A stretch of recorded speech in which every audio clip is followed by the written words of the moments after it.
Hey, what's up? Leonard here. In this video, I'm going to show you 2 ways that you can safely pack up your camera for travel, and then also it'll be fully built or mostly built, so the next day you can just pull it out and it'll be ready to go. The first way is using a camera coffin. I've talked about them before in other videos and in the prep series when we're like packing up ready to load the truck after the prep, but I haven't really gone into too much detail about the camera coffins. There's reasons why I use the one that I have, but there's another one that a lot of people get as well. And then we'll go through the pros and cons of both and you can decide which one you like. All right, let's take a look. This is a camera coffin. This is a Rubbermaid action packer, and this is the camera coffin that I prefer to use. I'm going to interrupt myself for a second. I was doing more research on these two storage bins after I finished editing this video. It was hard actually finding like a good deal on the action packer, but I found the best price for the action packer was at walmart.com. There is a bit of a price difference. The action packer, the Rubbermaid one that I have, is almost double. It's $40, while the HDX yellow top storage bin is only $22. So this is the best place I would say to get them, especially the action packer. I will say the action packer is more durable. It's like a thicker plastic and it's made to be like thrown around more. Those yellow top HDX ones, they are like a more cheaper plastic. They're more brittle. They're not as thick. And the tops can break and the bin itself can break over time. In my opinion, I would go with the Rubbermaid. It is more expensive, but it will last longer. It'll be more durable. And I like the latching top as well. It's just overall, in my opinion, just a better quality storage bin for doing a camera coffin. Now, if I was just buying these to store random stuff in my garage, I would get the cheaper HDX storage, but that's not what we're using this for. So in my opinion, I would go with the action packer, but you can get the cheaper one. It's all up to you, get whatever you think is going to be best. You'll see in a second when I'm talking about other storage bins, like the yellow top, the ones that a lot of people used to get at the time, a lot longer, but they were a little bit shallower, and they just don't fit on the bottom shelf of the cart the way that I prefer. So that's what I'm talking about when I'm comparing the action packer to that other one. The 27-gallon HDX does fit on the bottom of the cart the same way that the action packer does. So that's not really an issue if you get that one. But if you do get like the longer ones, they're not going to fit that same way and it's going to take up more space on your shelf. I'm going to put links to both of these storage bins in the description below, so if you want to check them out. Why I prefer this one over the other one is because the way that it fits on the camera cart, and also because it's a little bit taller, it can fit slightly taller camera builds as well. So when I put it on the cart, it fits perfectly in this direction on the bottom shelf of the camera cart, and that leaves me plenty of room for me to put other cases and other things on the bottom. The other one, because it's so much longer, it will not fit this way. It will hang off quite a bit like this, and so you can't like load it on the truck and then it's gonna like hang out a lot and it's kind of in the way. So the only other way for the other one to go is this way. It'll take up most of the bottom of the shelf of the cart, and then you don't have much room at all for anything else. And that's the main reason why I prefer this one over the other one. Now, when you buy these, they come completely empty, right? So they're just an empty shell. There's no padding or anything in them. I have 2 Fernie pads in here. I also have some foam down in the bottom. Now, I only have the foam in the bottom, but a lot of people, in addition to that, will get some foam and put it in all 4 sides. The reason why I haven't done that is because I like to maximize the space in the coffin so I can get a bigger build in here if I can sometimes. And then I just use the Fernie pads to put the padding around the camera when I'm packing it up. Now, depending on the size of the camera and the build, you could put 2 cameras in here. And I've put 2 Alexa Minis in here, fully built. They're just very stripped down builds. And I would put them in here and I would wrap one completely in a sound blanket and put some padding around it.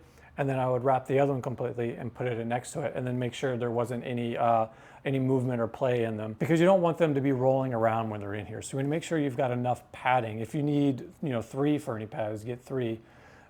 So you just don't want them to be rolling around, because they'll be either on the cart, on the truck, or they'll be on the floor of the truck somewhere wedged in between some cases so that it doesn't roll around and stuff like that. Now I'm going to show you how I pack the camera in here. So the first thing that I do is I'll take one of these Fernie pads and I'll just drape it over the action packer and I'll push it down in so that it covers the whole thing. And then we'll get our camera body ready to go to drop it in here. So right now I have my camera fully built. You don't want to put this in the coffin fully built like this. You want to take the lens off and you want to tuck some of the stuff in cables so that they're not going to get damaged if there is any vibration or movement. And you don't want any like cables to get pinched from like the camera body leaning on it or something like that. So I'm going to take a few things off of here and get it ready to go in the coffin. Okay, so now I've got this thing ready to go. I took off the matte box, the lens, I took off the tear deck antennas because they break super easily. And then I can leave these handles on. I can also leave my dovetail on because it's gonna fit. The FX6 is a small camera. It'll easily fit in here. It'll also give more stabilization to the camera so it won't wiggle around so much. So I'm gonna unplug the power from my monitor because I don't want the camera to lean on it and bend this cable and damage it.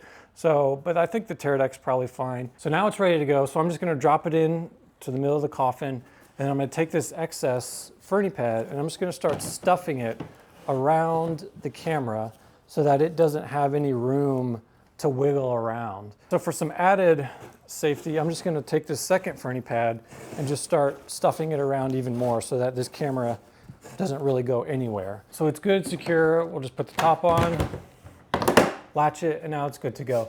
And the way that I like to travel with this, if it's going on the truck, is I like to put it, like I said, on the bottom of the camera cart because it's not gonna go anywhere. It's not gonna slide back and forth. And if I'm probably gonna have other cases and other stuff down here on the bottom, so this thing's not gonna go anywhere. Also, when we strap in the cart, there's gonna be a ratchet strap coming across the middle of the cart here, and it's gonna help keep this from falling out as well. There's already the lip down here. So I mean, the only way that this is gonna come out now with the strap and in the cart surrounded by cases is if the truck is in a major accident. So this thing is gonna be very secure riding in the cart. Now, if you don't have room on your cart, what I would do is find somewhere on the floor of the truck with a bunch of bigger cases and just slide it in there and surround it with cases so that it's not gonna go anywhere, slide anywhere on the bottom of the truck. And we do that a lot. If we're doing like a movie or a TV show, we'll have a dedicated section on the truck, on the floor, with the camera coffins. Like most of the time it'll be multiple cameras, right? So we'll have multiple camera coffins and we'll have them all lined up. It'll be somewhere that they're pushed in under a shelf or something, and then they're also surrounded by the other cases so that they're not sliding around or sliding out from under the shelf. So that's how we'll pack a camera up at the end of the day in a coffin, or if we're gonna be doing like a big location move, we'll just pack it up in the coffin as well. Now let's say you are doing a location move, but it's not very far away and you don't feel like putting the camera in the coffin, you just wanna leave it fully built, you can do this next thing. So option number 2 is our car. So if we're just gonna be going a few blocks or a few miles down the road for our location move, and we want to keep the camera fully built, this is a good way to do it. I have the matte box still on, the lens, I've got my battery, everything's on, our antennas. This camera is pretty much ready to go. I can park, pull it out, and it'll be ready to shoot. Now don't yell at me in the comments about like the lens and the matte box. If you really want to, you can take off the matte box and the lens if you're worried about it. I've traveled with cameras built like this before with no problems. The only issue is if you're gonna be on like a really bumpy road, if you're gonna be like off-road or something like that, then I would definitely take off the matte box and the lens and then just travel with the camera built like this. So the way that we're gonna secure this camera is we're gonna grab our seat belt. I'm not gonna be able to go through the top handle. That would be like an ideal spot, but there's too much stuff here in the way. But what I can do is I'm gonna take off the matte box. Just gonna put it down on the floor here, but we're gonna have to go out in front. I'm gonna click in, and then I'm gonna make sure the seatbelt is not pushing on the mount, and then I'm gonna pull it tight so it's pulling back against the body, and then now it's good to go. I'm gonna keep the handles on it so it'll keep it from wobbling too much. And now, unless you're driving like super crazy, this is not gonna go anywhere. And if you do have to slam on the brakes, that's what the seatbelt is for. So it's gonna lock and it's gonna keep the camera from flying and hitting your dash. So this is how I'll travel if I'm by myself with the camera. I'll just put it here, strap it in, and it'll be good to go. And then that way when I get there, I just unstrap it, throw the matte box on, and you're good to go. I've traveled with this camera this way a lot, and I've done it with bigger cameras as well. So this is a very convenient way to do short location moves like that, because now you don't have to worry about putting the lens and the matte box back on. Or if you do, the matte box is just right here, you just slap it on really quick. Because a lot of times when you're doing those moves, you're gonna be going there parking and then immediately running out and shooting something. So like you're gonna have your focus monitor and your wireless handset with you as well, and then you're just gonna hand the camera off to the DP, and they might wanna shoot like instantly. So this is the best way to do that if you're doing a short location move and keeping the camera fully built, ready to shoot immediately. So a third bonus way to travel with the camera fully built is to just lap it. So if you're gonna be riding in like a pass fan to like the next spot, just take the camera, get in, strap yourself in, and then just set it in your lap. So that way when you get there, you can just hop out and the camera's fully built, ready to go. And then again, you'll have your stuff with you if you're going to be shooting immediately. Bring your monitor and your wireless handset so you can just hop out, hand it off to the operator or the DP, and then start shooting. So those are the 3 ways that you can travel with the camera safely. 1 for going on the truck, and then 2 if you're going into a car or a pass van or something like that. Years ago, I was a PA on a Busch Gardens commercial, and we were actually shooting on 35mm film. It was really cool. If you've never been to Busch Gardens, definitely check it out. It's like one of my favorite theme parks. So we were leaving Busch Gardens and going to Yorktown, which is in the Williamsburg area. And the first AC was like, oh, can you take the camera and strap it into your seat in your car and then meet us there? And so like I took this 35mm camera, put it in my seat, strapped my seatbelt around it, and then drove to Yorktown from Busch Gardens. It was really cool. And that was the first time that I like learned that people do that. I hope you found this video helpful. If you have any questions or comments, let me know down below. I'll see you in the next one. Going off walkie.